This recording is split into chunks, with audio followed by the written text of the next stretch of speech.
You ever have one of those asterisk neighbors, the kind who thinks they run the whole neighborhood? Well, meet Karen. Not just any Karen, HOA Karen asterisk. She's the self-appointed watchdog of our community, always lurking, clipboard in hand, making sure your grass is exactly 2.5 inches and your trash bins are tucked in by 7:01 a.m. So when she decided to pull a surprise inspection on my private land, without warning or permission, let's just say she poked the wrong bear. It all started on a quiet Saturday. I was working on some fence repairs out back, minding my own business, when I noticed someone snooping around near the property line. At first, I thought it was a lost delivery guy, until I saw the familiar visor and matching attitude. Yep, Karen had shown up, full of righteous fury, snapping photos, mumbling about violations, and crossing way past the boundary she had no right to be near. Now, here's the twist. What Karen didn't know was that my land isn't just guarded by a fence. Nope. I've got two highly trained, extremely loyal dogs who don't take kindly to surprise guests, especially the clipboard kind. Let's just say, things got interesting real fast. And if you think Karen left quietly, you're in for a wild ride. Stick around, this is where it really gets good. As Karen continued to march around my property, I could feel my blood pressure rising. I knew exactly what she was doing, trying to find something, anything, to report back to the HOA board. The woman had been a thorn in my side for months, sending out passive-aggressive letters about my lawn care, my garden, even my mailbox. It was like she had nothing better to do than harass people who were just trying to live their lives. And now she was on my land, invading my personal space. I couldn't stand it anymore. I was about to go out there and confront her, but then I heard it, two low growls from the back of the property. My dogs, Max and Daisy, were on alert. They were great watchdogs, trained to protect the perimeter, and they were very territorial. If there was one thing I knew for sure, it was that Karen was about to get a very rude awakening. I peeked through the window, watching her as she got closer to the yard where Max and Daisy usually roamed. I could see her glance around, unaware of what was lurking just beyond the trees. My dogs didn't bark much. They didn't need to. They preferred to show their presence in a way that made people reconsider their decisions. Karen, still clueless, walked right into the danger zone, and that's when I knew this wasn't going to end well. As Karen took another step forward, oblivious to the impending danger, I couldn't help but feel a little smug. There was no way she could know the rules about my dogs. No one ever bothered to, but if they did, they'd understand that Max and Daisy weren't your average pets.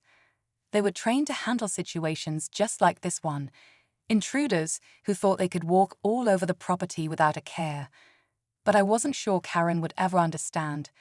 To her, rules were only for people she didn't like, and right now, I was at the top of her list. I watched, holding my breath, as Karen reached the edge of the yard. Her focus was on the violations she thought she had spotted, something about the way the fence sloped in one spot and the color of my shed, of all things. She didn't even notice Max and Daisy slowly circling behind her, their eyes fixed on her every movement. Then, out of nowhere, Karen stopped, sensing something wasn't right.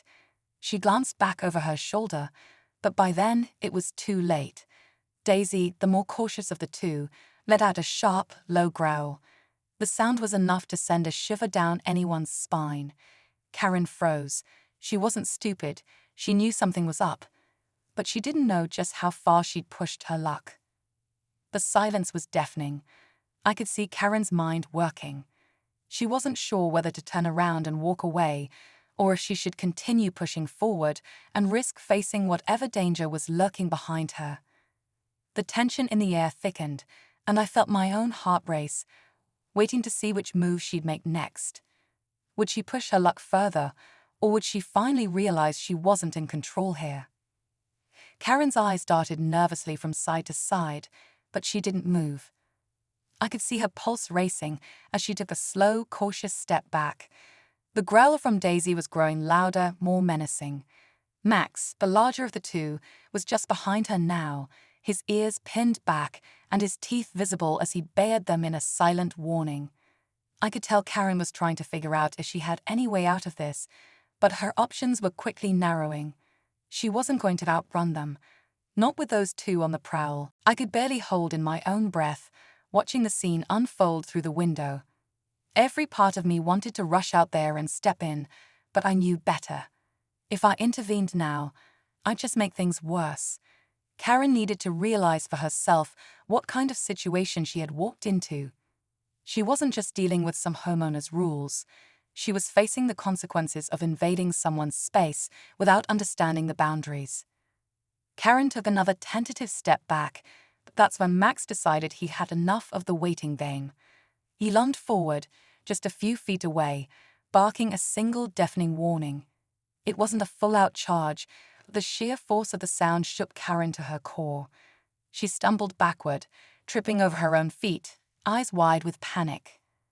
I saw her reach for something, her phone maybe. I couldn't tell, but the dogs weren't backing down. Daisy let out another deep growl, and I could see Karen's hands shaking as she realized that she wasn't just dealing with an angry neighbor anymore. The dogs were making it clear they weren't letting her pass without consequences. The tension in the air was so thick you could almost cut it with a knife, and I couldn't help but wonder, was she finally going to give up and retreat, or would she double down and try to push through this? Either way, something was about to snap, and I wasn't sure what was going to happen next. Just as I thought Karen might finally back off, her phone suddenly came to life with a loud ring. She jumped, startled, her eyes darting around in panic. For a split second, I thought she might bolt right then and there, but instead she answered it, her voice trembling with urgency. Yes, I'm out here now, just give me a minute. The conversation caught me off guard. Who was she talking to?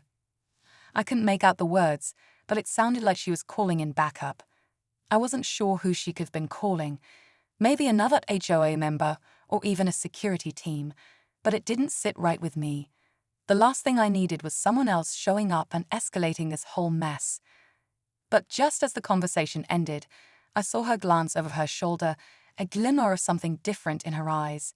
It wasn't fear anymore. It was more like determination, as if she was gearing up for something bigger than she had planned. I felt a knot form in my stomach. This wasn't just a rove HOA inspection anymore. She wasn't going to back down without a fight. Then, before I could react, I heard the unmistakable sound of tires crunching over gravel coming from the driveway. Someone was pulling in. I couldn't see who it was, but Karen's eyes lit up in a way that told me it was exactly who she had been waiting for. Max and Daisy tensed up, sensing the new presence. I could feel my pulse quicken as I realized that this situation was far from over. If Karen was calling in reinforcements, this was about to get much uglier. My property, my dogs, my privacy, all of it was on the line. And now I had to prepare for whatever was coming next. I wasn't about to let anyone trespass without facing the consequences. But who was really behind this, and what exactly did Karen have planned? I didn't know, but I could feel the storm closing in. The sound of the tires grew louder as the vehicle approached, and Karen straightened up, clearly relieved that her backup had finally arrived. I could feel my grip tightening on the windowsill as I watched the car pull into the driveway. It was a black SUV, tinted windows making it impossible to see who was inside. Max and Daisy had their eyes locked on the car, their muscles coiled like springs, ready for anything. The vehicle came to a halt, and out stepped someone I didn't expect. It wasn't some heavy-handed security guard or another HOA member. It was Mr. Thompson, the president of the HOA, the very same man who had sent me countless letters over the past year, threatening fines and even legal action for the smallest things. His smug face was as familiar as the sound of his voice when he left those condescending voicemails. But what struck me wasn't just his presence, it was the way he walked over to Karen, both of them exchanging knowing glances, like this was all part of some larger scheme. My heart sank as the realization hit me. This wasn't about the fence or the mailbox. It was personal. Mr. Thompson and Karen had been working together, orchestrating this whole thing to push me out of my own property. They were trying to wear me down, get me to cave into their demands, maybe even force me to sell. I'd been a target all along, and they'd played their cards slowly, building up their case with each petty violation. But I wasn't backing down. As Mr. Thompson walked toward Karen, I stepped outside, facing them both. I felt a sudden wave of calm wash over me. Max and Daisy, sensing my change in energy, fell into a protective stance, but they didn't move closer. They were waiting for me to lead. I took a deep breath, stepping forward. You can't just walk onto my property and think you own it. Neither of you. My voice was steady, more confident than I felt, but I had to make my stand now. Karen sneered. You're making a mistake. You'll regret this when the HOA takes action. Before I could respond, a loud crash rang through the air. Everyone froze. Max and Daisy were suddenly running, heading straight for the SUV. The doors flew open, and out came a third figure, an even bigger surprise. My lawyer Asterisk, who I had secretly hired a week ago after some of Karen's earlier threats. The twist hit harder than I could have imagined. As the lawyer stepped forward with a clipboard in hand, he gave a quick nod to me. It seems there's been a misunderstanding, he said, his voice smooth and confident. We've already prepared a formal complaint against the HOA's actions, including trespassing and harassment. This is the last warning you'll be getting, Mr. Thompson. Either back off, or we'll be taking this to court. The blood drained from Karen and Mr. Thompson's faces as they realized their carefully laid plans were crumbling. For the first time, they were the ones caught off guard. But just as I thought we might have won, a final chilling twist came when the SUV's engine rolled back to life. This isn't over, Mr. Thompson growled, his voice dripping with spite as he slammed the door shut and drove off, Karen glaring at us through the rearview mirror. I turned to my lawyer, heart still pounding, knowing this battle might have ended, but the war with the HOA was far from over. What came next, I wasn't sure, but one thing was for certain, there was no way I was backing down now. As the dust settled and the SUV disappeared down the road, I couldn't help but feel a wave of relief wash over me. My lawyer handed me a folder with all the paperwork in place. You did the right thing, he said with a reassuring smile. They won't be coming back after this. It felt like a weight had been lifted off my shoulders, but I knew this was just one battle in a much bigger war with the HOA. Karen and Mr. Thompson were bound to try something again, but now I had the upper hand.